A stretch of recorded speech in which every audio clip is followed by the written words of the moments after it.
ان الحمد للہ نحمدہ ونصلی ونسلم علی رسولہ الکریم۔ یہ یاد رکھنے کی بات ہے، اس کا کوئی شارٹ کٹ نہیں کہ اس کا جو اجر ہے، جو اس کی اصل ڈگری ہے، جو اس کا اصل سرٹیفکیٹ ہے، وہ تو قیامت کے دن میں۔ اس لیے یہ ساری عمر کی محنت، لیکن اس کا یہ مطلب بھی نہیں کہ یہ حافظ بچے جو ہیں وہ اور کچھ نہیں کر سکتے، انہوں نے ساری زندگی آپ سے حفظ پہ لگے رہنا، یہ اس کا مطلب نہیں ہے۔ حفظ القرآن کرنے کے بعد اس پر استقامت، اس کو یاد رکھنے کی محنت، کچھ وقت روزانہ یا ہفتے میں 2-3 دن یا ایک دن کم از کم اس کے لیے ساری عمر دینا پڑے، پھر یہ سعادت انشاءاللہ العزیز پوری کی پوری قیامت کے دن اللہ تعالیٰ اس کو کئی گنا بڑھا کے انشاءاللہ ہمارے بچوں کو واپس کریں۔ جو مدرسے، جو اسکول یہ کہتے ہیں جی 1 سال میں حفظ ہو جائے گا، بعد اس کے بعد بچوں کو داخل کروا دیں، ہم یہ کہتے ہیں ٹھیک ہے وہ حفظ ہو جائے گا، اس کا بھی ثواب ہے، جتنا بھی کوئی بچہ پڑھے گا اس کا ثواب ہے، کوئی 1 سپارہ کر لیتا ہے اس کا بھی ثواب ہے، یہ یاد رکھیں۔ کوئی 5 سپارے کر کے چھوڑ دیتا ہے تو یہ مت کہیے اس کو کہ جی 3 سال ضائع ہو گئے 5 سپارے کیے، ہم کہتے ہیں اس کو 5 سپاروں کا ثواب مل گیا، 3 سال اس نے قرآن پڑھا تو ہے، ہر حرف پہ اس کو نیکیاں ملتی رہیں، اس کو ثواب ہے انشاءاللہ تعالیٰ۔ لیکن جس نے مکمل کر لی ہے اس کو اگر اللہ تعالیٰ موقع دے تو اس کو یہ محنت ساری عمر طریقے کے ساتھ، ترتیب کے ساتھ کرنی پڑے گی، کیونکہ قرآن کا محافظ ہے، قرآن کا حافظ ہے۔ اور اس سے اگلی بات یہ ہے کہ یہ صرف لائف ٹائم محنت نہیں ہے، صرف لائف ٹائم ساری زندگی کرنے والی محنت نہیں ہے کہ اس کو صرف یاد رکھنا ہے، بلکہ یہ ایک لائف ٹائم چکلش ہے،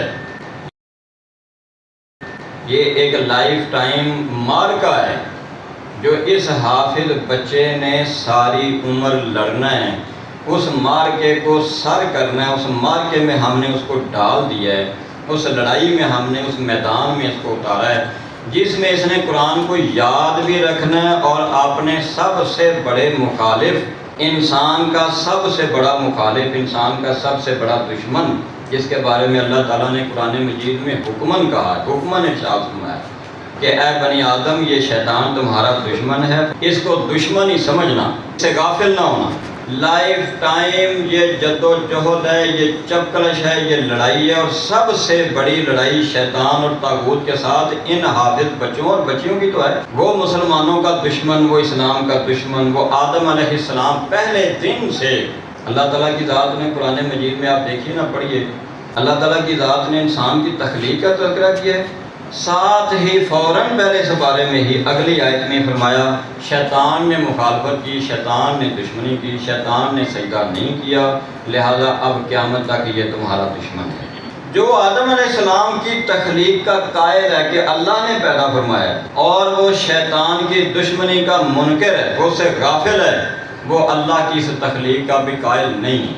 اصل انسان کی تخلیق کا اصل وہ قائل ہے، اللہ کی ربوبیت اور اس کے خالق ہونے کا وہ قائل ہے، جو اس سے ساتھ ہی جڑی ہوئی یہ بات بھی مانتا ہے کہ پیدا تو انسان کو اللہ نے کیا ہے، لیکن ساتھ ہی دشمن بھی دنیا میں آ گیا، اور یہ جو شیطان ہے اس نے اب تمہیں ساری عمر، اس نے وعدہ بھی کیا کہ میں تو اب ان کو گمراہ کرتا رہوں گا۔ اس لیے ہم یہ کہتے ہیں کہ اس کو قرآن مجید کو یاد کرنا، یاد رکھنا، دہرانا، منزل کرتے رہنا، نمازوں میں پڑھنا، تلاوت کرنا، یہ بھی ایک لائف ٹائم محنت ہے بچے کی، اور اس کی وجہ سے برکت ہوگی باقی سارے کاموں میں انشاءاللہ تعالی۔ اس سب کے ساتھ ساتھ اس بچے اور بچی کو اب ایک مرحلہ درپیش ہے۔ اب یہ بات ذہن نشین کر لیں کہ یہ بچہ، یہ بچی، یہ ساری بچیاں، سارے بچے یہ ایک بہت بڑے مارکے میں ہر وقت برسر پیکار ہیں۔ آپ کو یہ تو نظر آ رہے ہیں، لیکن یہ جس سے برسر پیکار ہیں وہ آپ کو نظر نہیں آ رہا۔ وہ اللہ تعالیٰ نے قرآن مجید میں فرمایا نا کہ بھائی وہ تو تمہیں دیکھتا ہے، تم اس کو نہیں دیکھ سکتے۔ شیطان کو یہ اللہ تعالیٰ نے، ابلیس کو یہ صلاحیت دی ہے، وہ آپ نے فرمایا کہ تمہارے جسم میں خون کی طرح دوڑتا ہے، ٹھیک ہے۔ اور آپ دیکھیے قرآن کا اختتام بھی اسی بات پہ ہوگا، من شر الوسواس الخناس الذی یوسوس فی صدور الناس من الجنۃ والناس۔ شیطان ابلیس ہے، یہ دلوں میں وسوسے ڈالتا ہے، سب سے بڑا اختیار یہ ہے کہ دلوں میں وسوسے ڈالے۔ آپ مجھے بتائیے ایک ابلیس شیطان جو ہے ایک مسلمان بچے کے دل میں سب سے بڑا وسوسہ کیا ڈال سکتا ہے؟ جس دل میں قرآن محفوظ ہے، جس دماغ میں قرآن اللہ کی کتاب محفوظ ہے، اس میں وہ کیا وسوسہ ڈال سکتا ہے؟ وہ قرآن کو وہاں سے نکالنے کے لیے، قرآن کے بارے میں، قرآن اس کو بلانے کے لیے، قرآن اس کے دل سے نکالنے کے لیے، قرآن سے اس کو بے رغبت کرنے کے لیے، قرآن سے اس کو بھگانے کے لیے سب سے بڑی ابلیس کی کوشش حافظ قرآن بچے پر یہ ہے، اور وہ ہر وقت کر رہا ہے، ہر وقت کر رہا ہے۔ ویسے تو جس دن سے ہم نے کلمہ پڑھ لیا ہر ایک کے ساتھ اس کا مارکا شروع ہو گیا، ہر ایک کے ساتھ مارکا شروع ہو گیا، اور بہت زیادہ کے معاملے میں اللہ ماشاءاللہ تو وہ کامیاب ہے۔ مسجدوں میں نمازوں کی تعداد دیکھ لیجئے، جمعے والے دن مسجد میں حاضری دیکھ لیجئے، اور آپ ایمانداری سے کاروبار کرنے والوں کی تعداد دیکھ لیجیے، آپ کو خود ہی پتہ چل جائے گا کہ کون کامیاب ہے۔ لیکن یہ بچہ جو قرآن کا حافظ ہے، جس کو آپ نے مسجد میں ڈال دیا، مدرسے میں ڈال دیا ہے، الفان اسلامک سینٹر میں ڈال دیا ہے، اس بچے کے ساتھ تو اب وہ جسے کہتے ہیں نا ہاتھ دھو کے پیچھے پڑ گیا ہے کہ یہ بچہ میرا بہت بڑا دشمن ہے، یہ اس کو میں نے قرآن سے اور حفظ سے دور کرنا ہے۔ تو یہ لائف ٹائم محنت بھی ہے یاد رکھنے کی، لائف ٹائم شیطان کے ساتھ، ابلیس کے ساتھ ایک معرکہ ہے جو ہر وقت شیطان اس کے خلاف لڑ رہا ہے اور بچے نے اس پر قابو پانا ہے۔ یہ اپنا دل صاف ہونا چاہیے، اپنا من صاف ہونا چاہیے۔ شیطان کیا کر رہے گا؟ ہم کہتے ہیں آدم علیہ السلام جو اس کائنات کا پیورسٹ انسان تھا نا، مطلب ابھی پیورسٹ فارم میں ایک چیز تیار ہوئی ہے، ایک چیز تیار ہوئی ہے، شیطان اس میں بھی وسوسہ ڈالنے میں کامیاب ہو گیا۔ جنت میں جا کے فوسوس لہم الشیطان، دونوں کو اس نے وسوسے میں ڈال دیا، اس نے گھیر لیا، آدم علیہ السلام کو بھی اور ہماری ماں کو بھی اس نے وسوسہ ایسا ڈالا کہ یہ کھاؤ، یہ جو ہے نا جو پودا درخت جو اللہ نے منع کیا ہے۔ ہم کہتے ہیں اگر آدم علیہ السلام سے دل آپ کا زیادہ صاف ہے، اور اللہ کے پیغمبر صلی اللہ علیہ وسلم سے زیادہ آپ من کے اجلے ہیں کہ آپ کو شیطان کا خطرہ ہی کوئی نہیں، اور آپ کہتے ہیں کہ اپنا من صاف ہونا چاہیے، اس کے اوپر کیوں آپ بچوں کو ڈراتے ہیں، کیوں آپ لوگوں کو کہتے ہیں؟ یہ بہت بڑی غلط فہمی، یہ بہت بڑا مارکہ ہے، اور شیطان اس میں بھی کامیاب ہے کہ وہ بجائے اس کے کہ آپ اس کا مقابلہ کریں، آپ اس کو یہ کہہ کے اگنور کر دیں مجھے تو اسے خطرہ ہی کوئی نہیں، پھر تو اس کے بعد ساری بات آپ اس کے اوپر بات ہی کیا کرنی کہ آپ نے تو اگنور ہی کر دیا اور وہ لگا ہوا ہے۔ ہمیں کمپلین کریں بچے پڑھتے نہیں گھر میں، ان کا ٹیسٹ صحیح نہیں ہو رہا، ان کو یاد نہیں ہو رہا۔ ہم کہتے ہیں کہ آپ کو پتہ ہے کہ یاد کرنے سے ان کو روک کون رہا ہے، آپ نے کبھی اس بات پہ غور کیوں نہیں کیا کہ اصل اس کے جو اس چیز سے روک رہا ہے اس کو میں نے کیسے ٹیکل کرنا ہے، بچے کو تیار کیسے ہم نے کرنا۔ صرف یہ کہنا ہے کہ سختی کریں کہ جی بچہ جو ہے وہ رات کو اٹھ کے پڑھے، وہ صبح اٹھ کے پڑھے، یہ بھی ضروری ہے۔ ایک بہت بڑا شیطان، بڑا کاریگر قسم کا، بڑا ماہر قسم کا، جو اپنے پورے یعنی کوششوں کے ساتھ، ہتھیاروں کے ساتھ، اوزاروں کے ساتھ، پورے اپنی چالوں مکاریوں کے ساتھ وہ اب اس بچے کے سر پہ مسلط ہو گیا کہ میں کیسے متنفر کروں۔ ایک دن ایسا آ جائے کہ والدین تنگ آ کے اس کو حفظ سے چھڑوا کہ چل چھوڑیں جی، نہ یہ نماز پڑھتا ہے، نہ یہ روزہ رکھتا ہے، یہ گالیاں بھی دیتا ہے، جھوٹ بولتا ہے، چھڑاؤ اس کو حفظ سے۔ تو اصل میں کون اس وقت خوش ہو رہا ہوتا ہے؟ جس نے اس منزل تک بچے کو پہنچایا۔ لیکن ذمہ دار ہم سب بھی ہیں کہ ہم نے اصل اس کا مسئلہ حل کیا کیوں نہیں۔ ہم نے سب بچوں کو، جس کا سر درد ہے اس کو چلو جی ڈسپرین کھلاؤ، اس کو شوگر کی وجہ سے سر درد ہے، اس کو جسم کے کسی اور وجہ سے مسئلہ ہے، بس سب کے لیے ایک ڈسپرین کی گولی رکھی ہوئی ہے۔ تو ہم نے جو بچہ نہیں پڑھتا ہم نے اس کا بھی حل ہی رکھا ہوا ہے کہ چلو جس کو یا پڑھائی سے چھڑاؤ یا اس پر سختی کرو، حالانکہ جو اس کے پیچھے ریزن ہے، جو اس کا کاز ہے، جو پرابلم ہے، اس کو دیکھنی چاہیے۔ کیونکہ قیامت کے دن کیا اعلان ہونا ہے؟ چلو جی عثمان اقبال انشاءاللہ تعالی ہمیں یہ یقین ہے، اٹھو اور قرآن پاک پڑھنا شروع کرو، الف لام میم سے یا الحمدللہ رب العالمین سے شروع کرو اور پڑھتے جاؤ، اور جنت کی منزلیں چڑھتے جاؤ، جنت کے درجے چڑھتے جاؤ، اور جہاں والناس آئے گا نا، آخری آیت آئے گی، وہاں تمہارا گھر ہوگا، وہاں تمہاری منزل ہوگی، وہاں تمہارا ٹھکانہ۔ دنیا میں ہم ویسے یعنی اوپر والی منزلوں کو ہم کہتے ہیں نہیں یہ ٹھیک نہیں ہے، نیچے گھر ہونا چاہیے، سیڑھیاں چڑھنی اتنی پڑیں گی۔ جنت میں ایسا نہیں، جنت میں جس کا گھر جتنا اونچائی پر ہے وہ اتنا خوش نصیب انسان ہو، کیونکہ نہ تو اس کو لفٹ کی ضرورت پڑنی ہے، نہ اس نے سیڑھیاں چڑھنی ہے، اس نے تو ارادہ کرنا ہے تو وہاں پہنچ جانا ہے۔ اب والدین بھی دیکھ رہے ہیں، سارے لوگ دیکھ رہے ہیں کہ لو جی میری بیٹی کے بارے میں یہ اعلان ہوا، میرے بیٹے کے بارے میں اعلان ہوا، اب وہ قرآن پاک پڑھ رہا ہے، وہ جا رہا ہے۔ اتنی بڑی سعادت حاصل کرنے سے روکنا ہے شیطان نے آپ کے بچوں کو۔ پہلے تو یہ سمجھیں کہ شیطان بچے پہ غالب کب آتا ہے، یہ بھی بات ذہن میں رکھنے کی، پہلے یہ سمجھنے کی بھی کہ وہ فتح کیسے پاتا ہے بچے پر، کن حالات میں، کن معاملات میں، کس کیفیات میں شیطان جو ہے وہ ہمارے بچے پہ غلبہ پا۔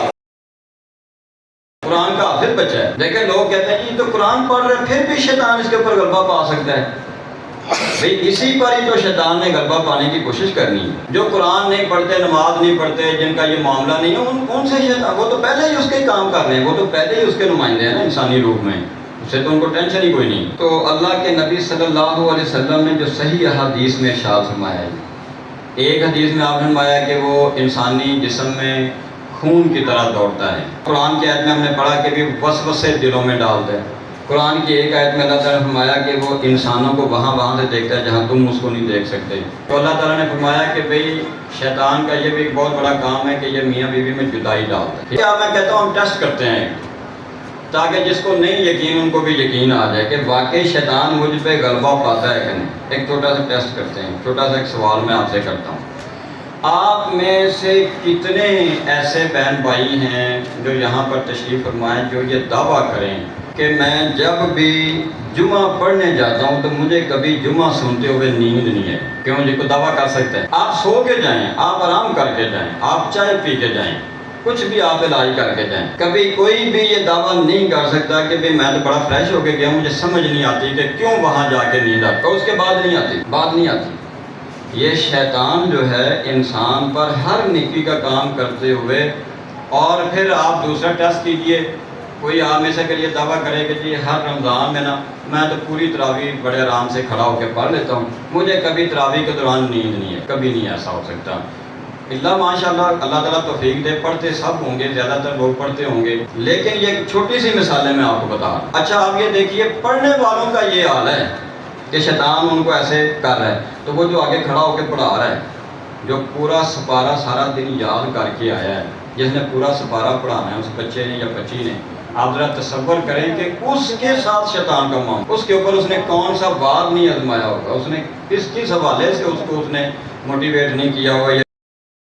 اچھا آپ یہ دیکھیے جب بچے سکول میں پڑھتے ہیں، ایک بچہ سکول میں پڑھ کے کامیاب ہو کے تو وہ اس کے بعد چلا گیا میڈیکل کالج میں، یا بچی جو ہے وہ اب ڈاکٹر بن رہی، اچھا وہ یا ڈاکٹری کے وہ ٹیسٹ کی، میڈیکل MBBS کے ٹیسٹ کی وہ مطلب MCAT کر رہی ہے یا کوئی بھی ٹیسٹ کی تیاری کر رہی ہے، ایک کمرہ گھر میں اس کو مل جائے کچھ سکون ماحول میں، وہ تیاری کر لے اس کے لیے کافی ہے۔ گھر کے باقی افراد کیا کر رہے ہیں اس بچے کی تعلیم پر لازمی نہیں کہ کوئی اثر پڑے، اگر سارے اس کے ساتھ تعاون کریں تو اچھی بات ہے، لیکن اگر گھر کے باقی سارے افراد میوزک سن رہے ہیں، وہ موویز دیکھ رہے ہیں، وہ سارے کام کر رہے ہیں، لیکن اس بچے کو ایک کمرہ آپ دے دیں کہ بیٹا آپ بیٹھ کے پڑھیں تو وہ بچہ کامیاب ہو سکے۔ کوئی ایک انجینئر بن رہا بچہ، اس کو پڑھنے کے لیے آپ ایک کمرہ گھر میں دے دیں، باقی گھر والے جو مرضی کریں کوئی فرق نہیں پڑتا، وہ بچہ کامیاب ہوتا ہے محنت کر۔ لیکن حفظ القرآن کلاس میں ایسا نہیں ہے، یہ کہتے ہیں یہ صرف بچے کی اکیلے کی ایفرٹ کافی نہیں، یہ MBBS کرنے والے بچے کی طرح یہ بچہ نہیں ہے کہ اس کو آپ ایک کمرہ دے دیں، ماحول دے دیں، وہ پڑھ کے کامیاب ہو جائے، یا کسی بھی فیلڈ میں بچہ جا رہا ہے۔ اس بچے نے جو حفظ کرنا ہے، گھر کے سب افراد نے جب تک اس کے ساتھ تعاون نہیں کرنا، اس جنگ میں مارکے میں اس کا ساتھ نہیں دینا، یہ کما حق و حفظ نہیں کر سکتے۔ یعنی اب اگر بچے نے اس پر غلبہ پانا ہے تو کیا وہ اکیلا غلبہ پا سکتا ہے؟ اس کا جواب ہے نہیں پا سکتا۔ جب تک گھر کے سارے افراد اس میں اس کے ساتھ نہیں دیں گے، بچہ اکیلا شیطان پہ غلبہ نہیں پا سکتا۔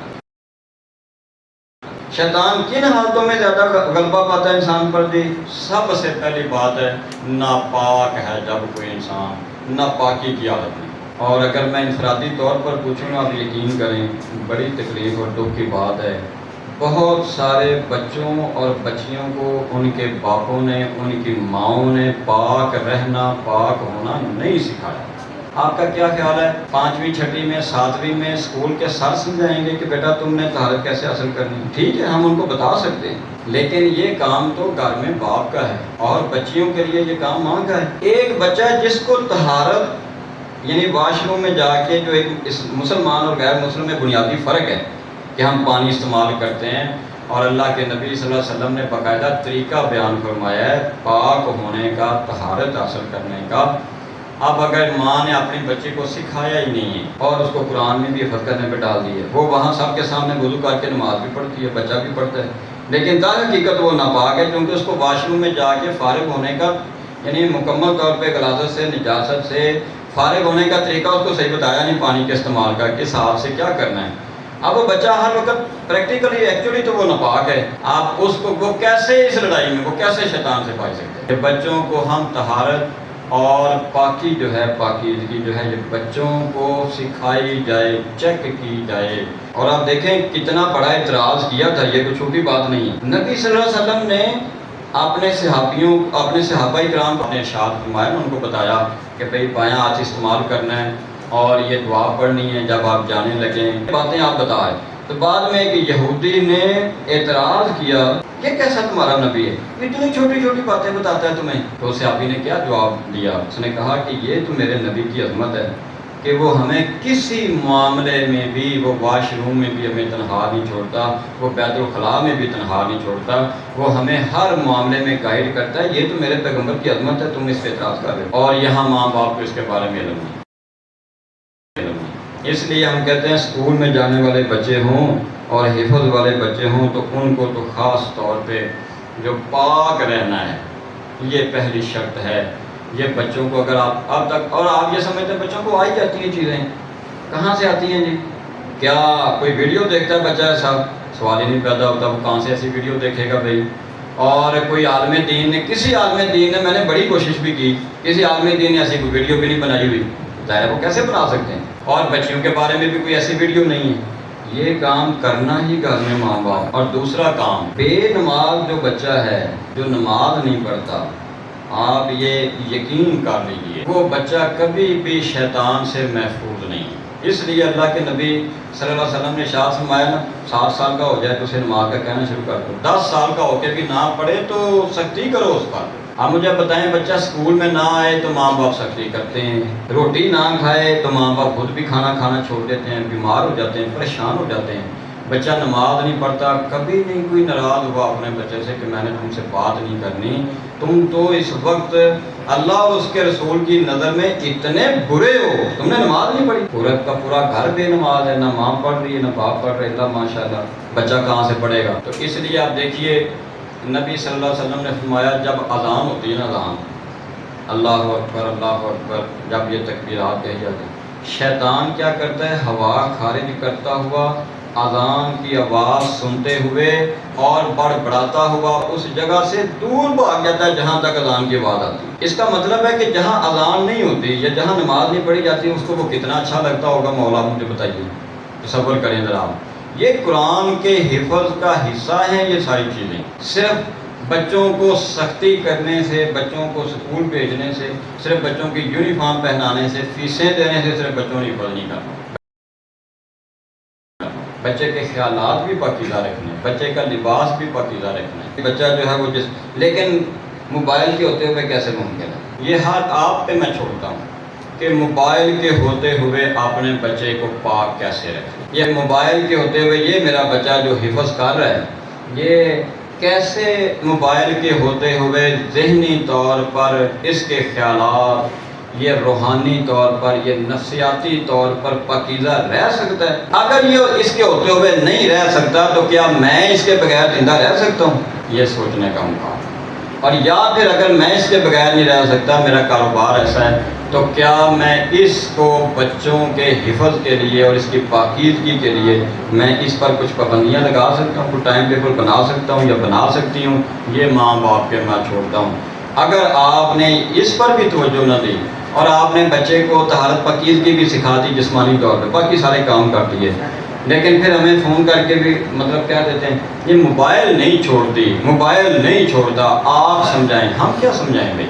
آپ نے گھر میں آگ کے انگارے اس کی جوڑی میں رکھے ہوئے ہیں اور ہمیں کہہ رہے ہیں کہ اس کے کپڑے جلنے سے آپ بچا لیں، یہ کیسے ممکن ہے؟ تو ایک اور بات وہ ہے میوزک کا معاملہ، اور آپ نے فرمایا کہ یہ جو میوزک ہے یہ شیطان کی اذان ہے، یہ اس کی آواز ہے، یہ اس کی صدا ہے۔ یہ انسانی دل میں ایسے منافقت پیدا کرتی ہے جیسے بارش مری ہوئی زمین کو، مردہ زمین کو بارش زندہ کرتی ہے نا، یہ میوزک انسانی دل میں ایسے منافقت کو پیدا کرتی ہے، گرو کرتی ہے، کلٹیویٹ کرتی ہے۔ لیکن پرواہی کوئی نہیں، آپ دیکھ لیجئے جس گھر میں بچہ بھی قرآن پڑھ رہا ہے اس گھر میں ایل سی ڈی پر میوزک بھی لگا ہوا ہے، اس گھر میں موویز بھی چل رہی ہیں، اس گھر میں ماں فلمیں بھی دیکھ رہی ہے، باقی سارے بھی لگے ہوئے ہیں، نعتیں بھی میوزک پہ آ گئی ہیں۔ مطلب کس قدر افسوس کا مقام ہے۔ یہ پیشہ وار ہیں، یہ نعتیں تھوڑی تو پیشہ وار ہیں، کیا تو پیشہ ہے۔ بس انہوں نے، ان کی آواز اچھی تھی، یہ کسی بھی انڈسٹری میں چلے جاتے، بس ان کو ادھر سے پیسے ملنے شروع ہو گئے، ان کو خدا کا خوف ہی نہیں ہے کہ ہم نبی کا نام میوزک پہ پڑھ رہے ہیں۔ اگر آپ نے اپنے بچے کو قرآن کا حافظ بنا رہے ہیں اور گھر سے آپ نے میوزک کا خیال نہیں کیا، کسی صورت میں گھر میں میوزک کی آواز نہیں آئے گی، کیونکہ اس کے ساتھ تھوڑی طور پہ ابلیس شیطان آئے گا اور میرے بچے کے اوپر مسلط ہو گیا۔ میرے گھر میں تو قرآن پڑھا جا رہا ہے۔ تو اب یہ ہے کہ جی بچوں کو کیسے ہم بچائیں، چند باتیں ہم چند منٹ ہم اس پر بھی بات کریں گے۔ سب سے پہلا کرنے والا کام تو جیسے میں نے بتایا طہارت اور پاکیزگی ہے، اور دوسرا کرنے کا کام ہے جی کہ صبح و شام کے اذکار کی پابندی۔ ماہر نفسیات کے پاس بچوں کو لے کے جا رہے ہیں، وہ بھی کہتا ہے سارے ٹیسٹ کلیئر، بچے کو کوئی مسئلہ نہیں، کیوں بچہ گھر میں لڑائی جھگڑا کر رہا ہے، بچہ کیوں نہیں آپ کے بات مان رہا، بچہ اس کے سارے ٹیسٹ بھی ٹھیک ہے، میڈیکلی فٹ ہے، کوئی پرابلم اس کو نہیں، کوئی ایشو نہیں ہے۔ تو ہم یہ کہتے ہیں کہ اصل اس کو مسئلہ تو وہ ہے جو اس کے پیچھے، یعنی جو شیطان اس کے سر پہ مسلط ہے۔ آپ صبح، اور وہ ماہر نفسیات، وہ ڈاکٹر، وہ تو جہاں سے پڑھ کے آیا ہوا، اس نے تو نا آپ کو یہ کہنا کہ آپ دعائیں پڑھیں، آپ اذکار کریں، وہ تو جیسی تعلیم حاصل کر کے آیا ہوگا ظاہر ہے اس نے ویسا ہی آپ کو علاج بتانا ہے، اللہ ماشاء اللہ۔ تو صبح و شام کے اذکار گھر میں لگے ہونے چاہیے، MP3 لے آئیں، اس میں صبح کے ٹائم پہ 20 25 40 50 دفعہ 5 سے 10 منٹ لگتے ہیں، وہ تمام دعائیں جو پیارے پیغمبر صلی اللہ علیہ وسلم نے فجر کی نماز کے بعد سورج طلوع ہونے سے پہلے پہلے کا جو وقت ہے اس میں آپ وہ دعائیں پڑھ دیں۔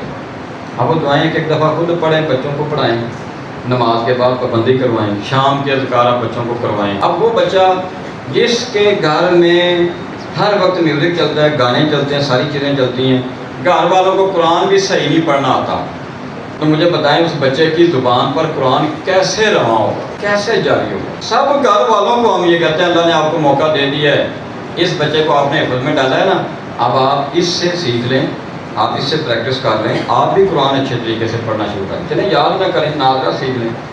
یہ اللہ کی کتاب ہے آپ کے گھر میں، ہمارے گھر میں یہ وہ کتاب ہے جس کی وجہ سے دنیا 2 حصوں میں تقسیم ہو گئی، ایک اللہ کو ماننے والے ہیں، ایک اللہ کے منکر ہیں، اس کتاب کی وجہ سے۔ یہ وہ پیغام ہے اللہ کا، اور آپ کو ابھی تک صحیح پڑھنا بھی نہیں آیا، ہم پریشان ہو جاتے ہیں، بچے کی زبان پہ لفظ نہیں چڑھ رہے، سورۃ فاتحہ نہیں اس کی زبان پہ چڑھ رہی، اس لیے کہ اس نے کبھی قرآن گھر میں اونچی آواز میں، کبھی یعنی وہ وقت تھا کہ مائیں بہنیں صبح اٹھ کے بلند آواز میں گھروں میں قرآن پڑھا کرتی تھی، دادی ماں پڑھ رہی ہیں، نانی ماں پڑھ رہی ہیں، بچے سنتے تھے، مسجدوں میں بچے جا کے قرآن پڑھتے تھے، ناظرہ پڑھ کے پھر گھر میں آتے تھے۔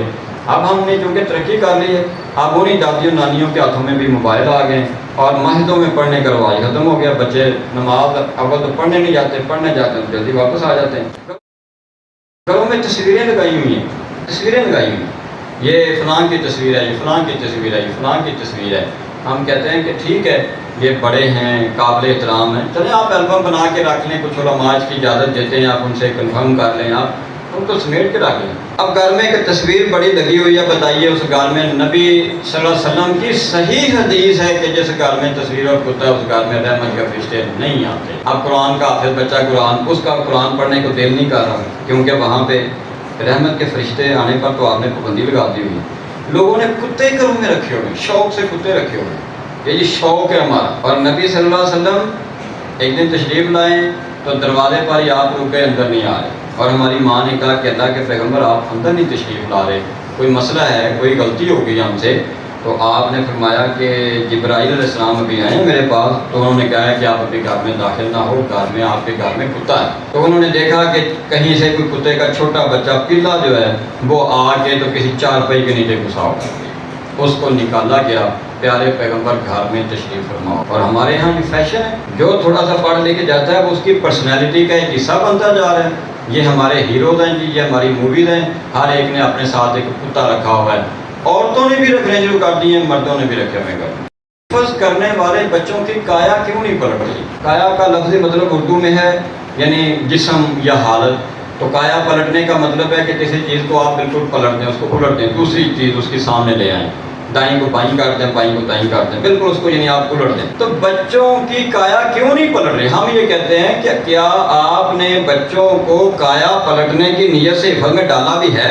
پوچھیں اپنے آپ سے، سوال کریں، آپ نے کس نیت سے بچے کو حفظ میں ڈالا ہے؟ کیا آپ نے اس نیت سے ڈالا کہ اس کی بھی کایا پلٹے گی، اس کی وجہ سے میری بھی کایا پلٹے گی، میرے گھر والوں کی بھی کایا پلٹے گی؟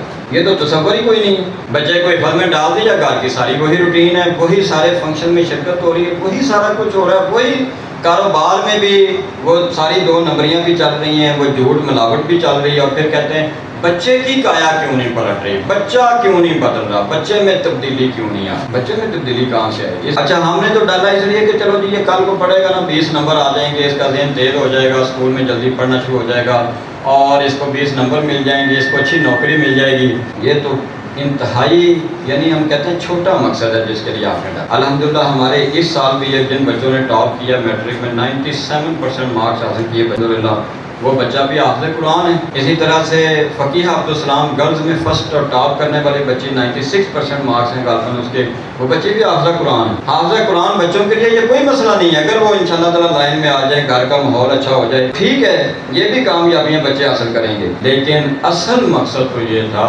کہ بچے حفظ میں جائیں، ان کی زندگی بدلے۔ تو جب آپ کا یہ ٹارگٹ ہوتا ہے تو بھئی آپ اپنی زندگی میں بھی تبدیلیاں لے کے آتے ہیں۔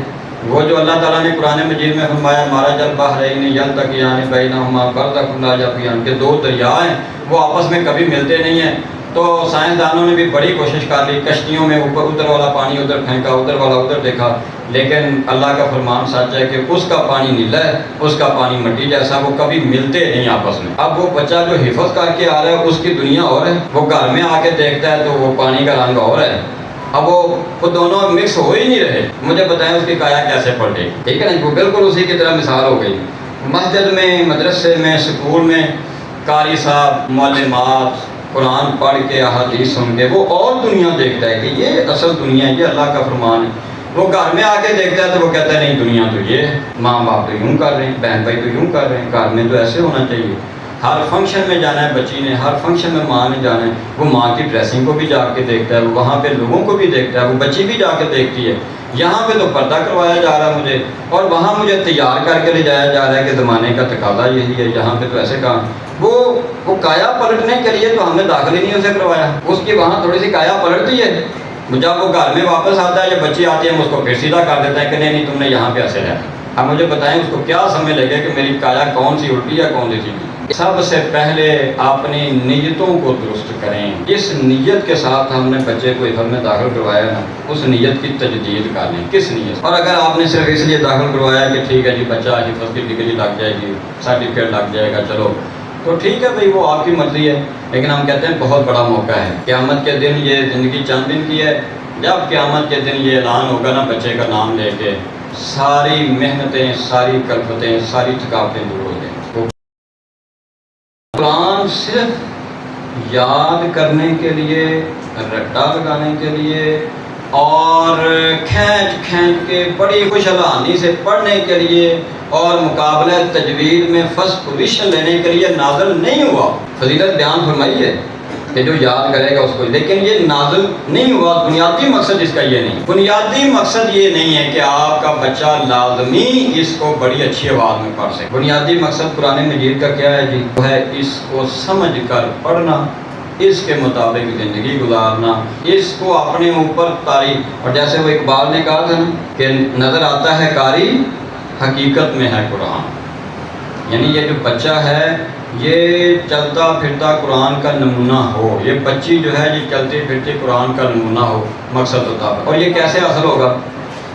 جب اس کو اس کا ترجمہ بھی آئے، اس کا ترجمہ آئے جس میں اللہ تعالیٰ یہ ارشاد ہمارے ہیں وَلَقَدْ يَسَّرْنَا الْقُرْآنَ لِلذِّكْرِ فَهَلْ مِن مُدَّكِرٍ۔ ہم نے اتنا قرآن کو آسان کر دیا ہے، اتنا آسان کر دیا ہے، کوئی ہے اس کو سمجھنے والا؟ اللہ کا سوال ہے، کوئی ہے سمجھنے والا اس کو؟ بھائی ہم تو قرآن کی سائد کی بات کرتے ہیں، اس لیے ہم نے الحمدللہ اپنے اس مدرسے میں حفظ کلاس میں ترجمہ بھی بچوں کو پڑھانا شروع کر دیا، لیکن ذرا محدود پیمانے پہ پڑھا سکتے ہیں، ٹائم کم ہے۔ اگر آپ یہ چاہتے ہیں کہ بچہ حفظ کرنے کے بعد اس کی زندگی بدل جائے، تبدیلی آ جائے، تو وہ تبدیلی نہیں آ سکتی، کایا نہیں پلٹ سکتی جب تک حفظ کرنے کے بعد اس کا ترجمہ بھی نہ سیکھے۔ ان بچوں نے قرآن حفظ کر لیا، ان کے لیے تو میں یہ سمجھتا ہوں فرض ہو گیا قرآن کا ترجمہ پڑھ لیں، سیکھ لیں قرآن کا ترجمہ۔ مفت میں پڑھایا جا رہا ہے مسجدوں میں، مفت میں، ہفتے میں ایک دن ہی دے دیں، جائیں جا کے ترجمہ پڑھ لیں آدھے سے پونے گھنٹے میں، ساتھ کھانا بھی کھلاتے ہیں، چائے بھی پلاتے ہیں، دودھ پلاتے ہیں کہ ترجمہ پڑھیں سے جا کے، اور لوگ پھر نہیں پڑھ رہے۔ یہ جو ہم کہتے ہیں حافظ قرآن بچہ ہے جی، نمازیں نہیں پڑھ رہا، بات نہیں مانتا، ہم کہتے ہیں رٹا تو لگایا اس نے ابھی تک قرآن کو سمجھا تو نہیں، اب آپ اس کو سمجھنے پہ لگائیں۔ ایک وہ بچہ جس نے قرآن حفظ کر لیا، قرآن حفظ کر لیا، پورا قرآن اس کے سینے میں اب موجود ہے، اس کے دل میں دماغ میں اب موجود ہے، ایک بچہ جو بچہ، لیکن اس کو ترجمہ نہیں آتا، اس کو پتہ نہیں اس میں لکھا گیا ہے، اس کا مطلب کیا ہے۔ اس کی مثال بالکل اس انسان کی طرح ہے جو بیمار ہے، ڈاکٹر اس کو کہہ رہے ہیں کہ شہد لے کے کھاؤ، اور اس کے گھر میں شہد کے ڈرم پڑے ہوئے ہیں، اصلی خالص بیری والا شہد، ککر کا شہد، اصلی شہد پڑا ہوا ہے گھر میں، ڈرم بھرا ہوا ہے۔ بس وہ روزانہ کیا کرتا ہے، اس کے اوپر لکھا ہوا ہے شہد کے بڑے فائدے ہیں، وہ روزانہ پڑھ لیتا ہے یہ شہد ہے، شہد کے بڑے فائدے ہیں، شہد صحت کے لیے بڑا اچھا ہے۔ اب مجھے بتائیے کیا اس کو شفا ملے گی؟ کبھی نہیں ملے گی۔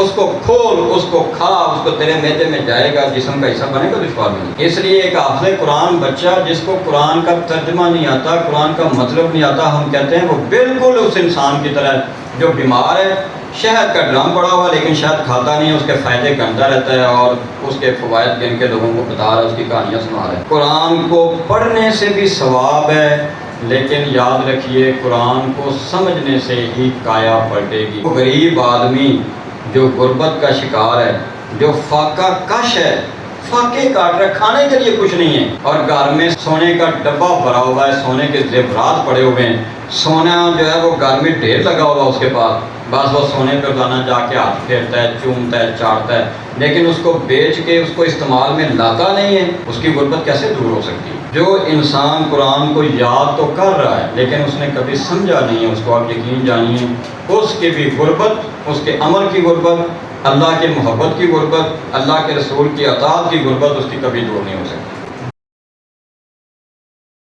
بڑے تھوڑے پیسوں میں چلیں، اگر آپ یہ کہتے ہیں جی نہیں میں نے وہاں نہیں بھیجنا، میں گھر میں قاری صاحب لگوانا چاہتا ہوں جو ترجمہ پڑھائیں، مجھے 5,000 روپیہ مہینے کا مانگتے ہیں، 10,000 روپیہ مانگتے ہیں، اتنے تو پیسے نہیں ہمارے پاس۔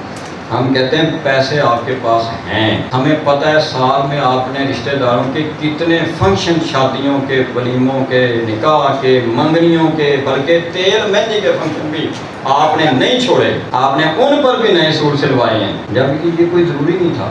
نبی صلی اللہ علیہ وسلم نماز ادا کی، عبد الرحمن بن عوف رضی اللہ تعالیٰ عنہ بڑے مخیّر صحابی ہیں، دیکھا کہ عبد الرحمن بن عوف نے نئے اچھے کپڑے پہنے ہوئے ہیں، خوشبو کے نشان لگے ہوئے ہیں۔ عبد الرحمن بن عوف کیا بات ہے، آج دیکھ رہے ہیں ہم کہ آپ خوشبو کے نشان لگے ہوئے ہیں مدینے میں جا کے، کیا فرمایا عبد الرحمن بن عوف نے؟ ہاں اللہ کے پیغمبر میں نے شادی کی ہے۔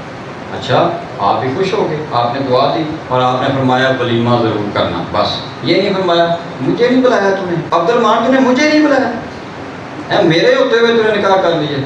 اور ہم یہاں کہتے ہیں جی ناک کٹ جائے گی نا، وہاں نہ گئے تو کیا ہوگا، حفظ سے چھٹیاں کر لیں، اسکول سے چھٹیاں کر لیں، جانا بہت ضروری ہے۔ پھر 6 مہینے کا بجٹ اپ سیٹ کر لیتے ہیں، پھر پیسے مانگ کے سارا کچھ ہوتا ہے۔ ہم یہ کہتے ہیں کہ خدا کے لیے جب تک بچے تعلیم حاصل کر رہے ہیں، علم حاصل کر رہے ہیں، آپ کے لیے سب سے بڑا یعنی ایکسپینسو سب سے زیادہ بچوں کی تعلیم کی ہونی چاہیے، بہت ضروری ہے۔ تو والد صاحب چلے جائیں، والدہ چلی جائیں، ٹھیک ہے، وہاں سے ہو آئیں، لیکن پھر یہ نہ کہیں آپ کہ یہ ہمارے پاس پیسے نہیں، اور اگر 5,000 یا 10,000 روپے قاری صاحب کو دے دیں اور وہ آپ کے گھر میں آ کے آپ کے بچوں کو قرآن کا ترجمہ پڑھا دیں، یقین جانیں صرف 6 مہینے کتنے پیسے بن جائیں گے؟ 10,000 بھی لے تو 60,000 روپے بنے گا۔ 60,000 میں آپ کے بچوں کو قرآن پڑھنا آ جائے گا۔ یہ اتنی آسان کتاب ہے، ساری زندگی اتنے پیسے بھی نہیں لگائے کہ بچوں کو قرآن کا، بلکہ خود بھی نہیں آیا کہ میں پوچھوں ہم سب سے جتنے یہاں میرے بھائی موجود ہیں، جتنی میری بہنیں موجود ہیں، کہ کن کو قرآن کا مکمل ترجمہ آتا ہے، تو میرا خیال ہے چند ہاتھ اٹھیں گے۔ اگر میں یہ پوچھوں کہ کتنوں کو ایک سپارے کا صرف ترجمہ آتا ہے، اللہ تعالیٰ کی طرف سے یہ شفا، یہ سارے دنیا جہان کے مسائل کا حل گھر میں پڑا ہوا ہے، لیکن وہ ہمیں پڑھنا نہیں آتا، میں اس کا مطلب بتانا آخری بات جو میں عرض کرنا چاہوں گا بچوں کے حفظ کے حوالے سے، وہ ہے بچوں کی صحت۔ حفظ کرنے والے بچے خاص طور پہ، ویسے تو جو بچے اسکول میں جا رہے ہیں ان کی صحت کی ذمہ داری بھی ہے والدین کی۔ آپ کو پتہ ہونا چاہیے جتنی خوراک ہم کھاتے ہیں اس کے نتیجے میں جتنی انرجی پیدا ہوتی ہے نا، 70% اس کا حصہ صرف ہمارا دماغ استعمال کرتا ہے۔ اور یہ جو بچہ حفظ کر رہا ہے، جو روزانہ 15 لائنیں 20 لائنیں 2 رکوع 4 رکوع 112 روزانہ سنا رہا ہے، آپ تصور کریں اس کی ذہنی مطلب کتنی محنت ہے۔ سوچیں ذرا اس کے اوپر، آپ غور کریں۔ وہ بچی جو روزانہ 1 سپارہ سناتی ہے، پورے قرآن مجید میں آپ اندازہ کریں 6666 آیات ہیں، کتنے رکوع ہیں، پورا قرآن اس نے ذہنی مشقت ہے نا یہ۔ آپ کھا کیا رہا ہے؟ اتنا جسمانی کام کرنے کے لیے کہاں سے انرجی ملے گی؟ لیز کھا رہے ہیں، چپس کھا رہے ہیں، پاپڑ کھا رہے ہیں، بڑا یعنی کوئی مہذب ہے تو وہ جناب گھر میں برگر آ رہے ہیں، گھر میں کڑھائی آ رہی ہے، ہاں جی، اور چکن بن رہا ہے گھر میں۔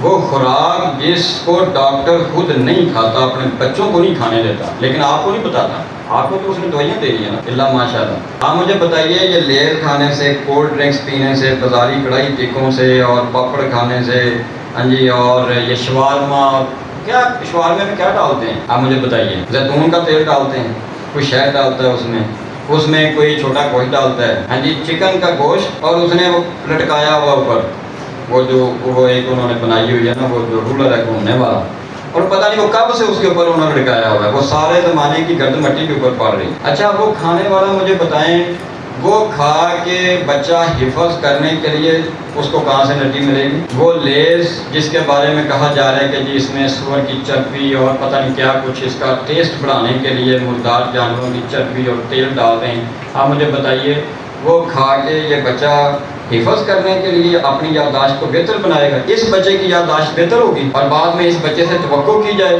کہ تم یہ چیزیں کھا کے تو قرآن حفظ کر کے ہمیں دکھاؤ اور تم ہمیں سبق یاد کر کے دکھاؤ۔ اگر بلکہ اب بچوں کی جیبوں سے یہ چیزیں گرتی ہیں نا، نکلتی ہیں چپس اور یہ لیز وغیرہ، آپ یقین جانیں کبھی شاید زندگی میں ایسا موقع ہو کسی بچے کی جیب سے کوئی 2-4 بادام نیچے گرے ہوں، آپ مجھے بتا دیجیے آپ نے گھر میں اپنے بچوں کی جیب سے کبھی بادام گرتے ہوئے دیکھے؟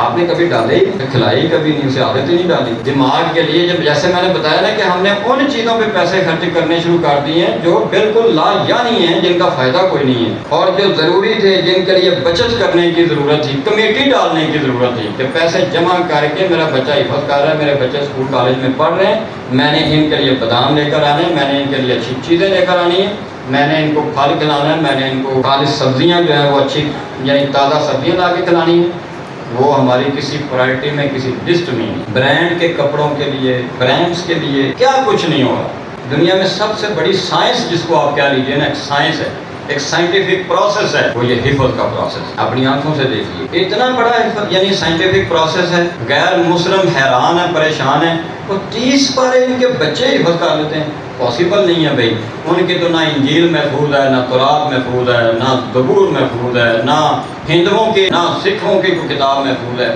یہ 1450 سال سے یہ 30 کے 30 پارے حفظ کر رہے ہیں، دن بہ دن ان کی تعداد بڑھتی جا رہی ہے۔ وہ حیران اور پریشان ہے اس بات سے، اتنی بڑی کتاب، اتنی بڑی نعمت، کیا خیال ہے اکیلا بچہ کر سکتا ہے؟ ایسا نہیں ہو سکتا۔ ہم کہتے ہیں گھر میں شادی شروع ہوتی ہے، ایک اتنا آسان سا پروسیس تھا، سارا خاندان اس میں اب لگ گیا ہے، سب چھٹیاں کر رہے ہیں، سارا سسٹم ڈسٹرب ہو گیا ہے، لیکن یہ جو حفظ کر رہے ہیں بچے، اصل میں تو سارا سسٹم ان کے لیے بننا چاہیے تھا، گھر کا، گھر کے کھانے کا شیڈول، گھر کی ساری چیزیں، سارے معاملات۔ بھائی اللہ تعالیٰ کو یہ ثابت کرنا ہے کہ یا اللہ تو نے ہمیں اتنے بڑے منصب کے لیے میرے بچے کو تو نے منتخب کر دیا، تو میں نے بھی گھر کی ساری چیزوں، ساری مصروفیات، سارے کاموں پر یا اللہ تعالیٰ میں نے اس بچے کی تربیت کو سب سے اوپر رکھ دیا ہے۔ اب سارے کام اس حافظ بچے کے لیے ہوں گے، اس کی تعلیم کو سامنے رکھ کر ہوں گے، اور یہ کوئی مشکل نہیں ہے، یہ اللہ تعالیٰ کا وعدہ ہے، وَالَّذِينَ جَاهَدُوا فِينَا لَنَهْدِيَنَّهُمْ سُبُلَنَا۔ جو اس کے راستے میں کوشش کرتا ہے وہ راستے کھول دیتا ہے۔ جو آپ میں سے یہ چاہے کہ میں اپنے سارے بچوں کو حفظ کروں، وہ کروا سکتے ہیں۔ جو یہ چاہیں کہ بھی میرے بچے حفظ کر کے کل کو خواہ وہ کچھ بھی بنے، لیکن وہ اللہ کے دین کے ساتھ جڑے رہیں، وہ کر سکتے ہیں۔ ضروری نہیں کہ آپ خاندانی طور پہ علماء کے خاندان سے تعلق رکھتے ہوں تو تبھی یہ کام ہوگا، یہ آپ کو بھی توفیق مل سکتی ہے۔ تو اللہ تعالیٰ ہمیں اس توفیق سے نوازے۔